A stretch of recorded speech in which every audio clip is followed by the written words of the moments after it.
Owning a boat comes with a number of perks, like being able to fling your favorite fishing rod around. And here's another perk. Geico's boat insurance covers your boat and your belongings. And with specialist support from agents that are as passionate about boating as you are, there is so much value that you'll want to high-five someone.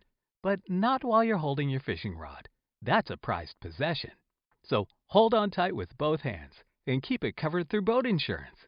Get more with Geico. Other shows we have for you to enjoy at myclassicradio.net. The Avengers was most certainly not a household name in South Africa prior to the radio series. With no national television service until 1976, the mechanism simply was not present in the country to show television programs to mass audiences. While many other countries reveled in the filmed adventures of John Steed and company, South Africa was not equipped to join in the fun. The series took Britain by storm and made a major impression in the American markets, being that greatest of rarities, a British series given a network transmission slot. However, as a filmed series, rather than a videotaped one, The Avengers was able to gain a modicum of exposure in South Africa through film rentals. Come and listen at myclassicradio.net.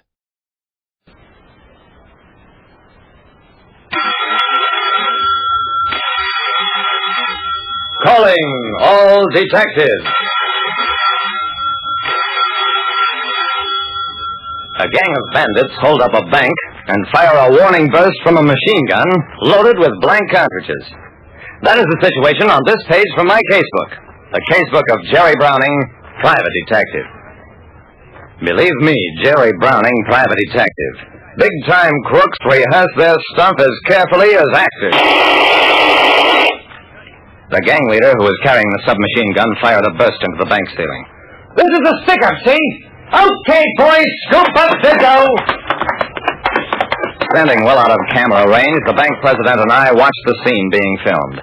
Personally, it wouldn't have fooled me for a second, because when the gang chief fired into the ceiling, no bullet scars appeared. His machine gun was obviously loaded with blank cartridges. But a moment later, when the gang chief stalked up to the teller's window and slugged the teller with a blackjack, it seemed to me that he was carrying realism too far. The teller slid down out of sight as the two other masked men scooped bundles of money into a canvas bag. Alongside of me, the bank president gasped. Immediately, an assistant director clapped a hand over the president's mouth. With a final warning burst of phony gunfire, the bandits backed to the door and disappeared. In the same moment, the bank president tore himself free from the assistant director and dashed out to the center of the floor. Stop those men! They've robbed my bank! The director jumped up, too. Cops! Cops! He ran out to where the bank president was standing. Mr. Claymore, you've ruined the scheme. Now we'll have to take it over. Not in my bank, you won't. Those men slugged my teller and stole all the money. Real money! A movie holdup in a bank turned into the real thing when the film bandits stole what turned out to be $120,000 in real money.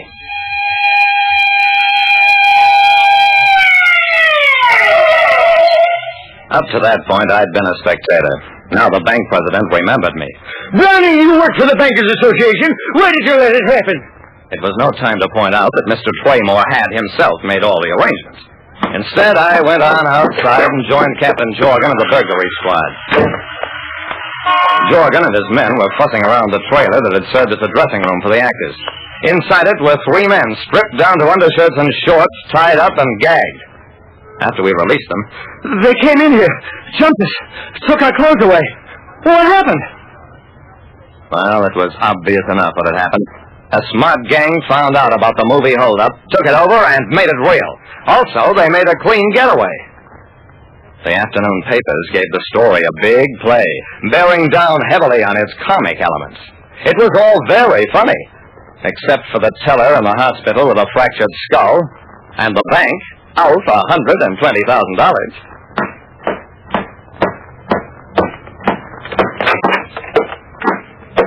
Henry Clay Williamson, head of the local Bankers Association, was a big red-faced man with no sense of humor.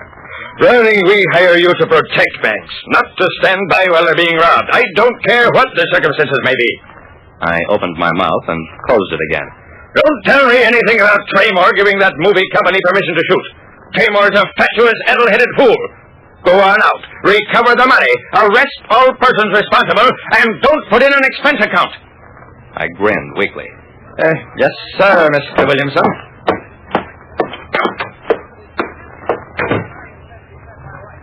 At the Seneca, the best hotel in town, I found the movie director, George Calmus, packing his bags. I wouldn't do that, Mr. Calmus. You're staying in town a while. I do as I please. Your stupid banker ruined my scene. Now I must find some other location and do it over. Sure. But not until that money is recovered. I have an idea your company may be responsible for what happened. By the way, just what company is it? Calmus turned red, produced a card. Grandeur Productions of America, George Calmus, producer director. I put the card in my pocket. Fine. I'll check on your company immediately. In the meantime, if you try to leave town, you'll be put under arrest.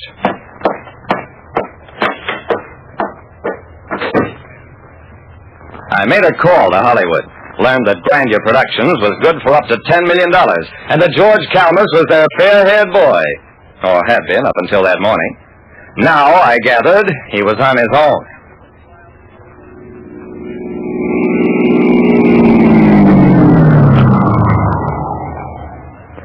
At police headquarters, Captain Jorgen wasn't optimistic. Too much confusion after the hold-up. Gave them too much of a start. It'll take a lucky break to solve this one, Browning. I groaned. Oh, if we don't solve it, I'm a cooked goose with the Bankers Association. Jorgen grinned. You played for a chump, Browning.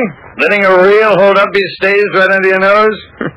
After being in this business as long as you have, it's about time you recognize the real thing from a phony.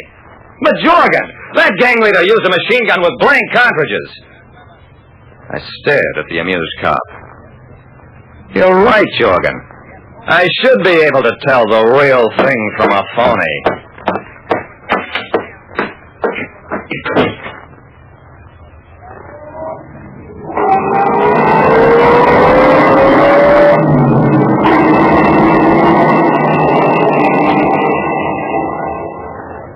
I went back to Calmus, the director, found him sitting morosely in his room. Mr. Calmus, if you don't help me solve this holdup, you're just as washed up as I am. Because your company doesn't want to hear about your troubles. Now, this assistant director of yours, the one who prevented Traymore from getting the alarm on time, what do you know about him? He is the son-in-law of the president of Grandeur Pictures. What else do you want to know?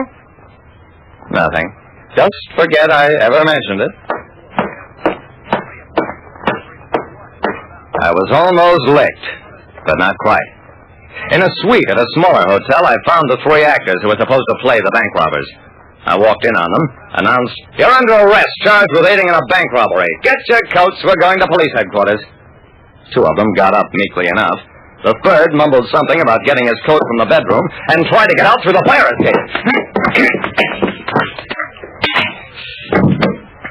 When I finally got him downtown, he identified himself as Danton Caldwell, a bit player.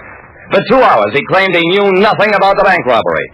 Finally wilted when confronted with a record of a previous arrest on the coast. Admitted that he and a group of actors had planned the holdup.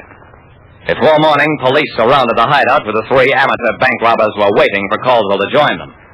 He did, in a cell. How did I know the job was planned by somebody in a movie company? Because of that machine gun loaded with blanks. A gang of real bank robbers might take over a movie setup, but they provide their own weapons, not use prop guns. Yet, strangely enough, it was a prop gun with its blank cartridges that made the robbery succeed, that kept me from interfering. Like I said, I've seen some fine acting from big-time crooks, but I never met one yet who loaded a gun with any other purpose than to kill. It's only in the movies that they fire blanks and people fall down on cue.